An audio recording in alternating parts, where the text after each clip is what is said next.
చిలక నేను చిలక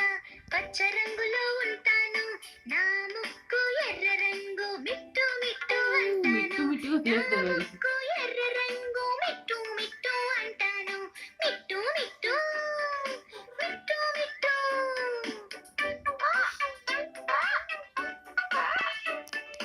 నేను చిలక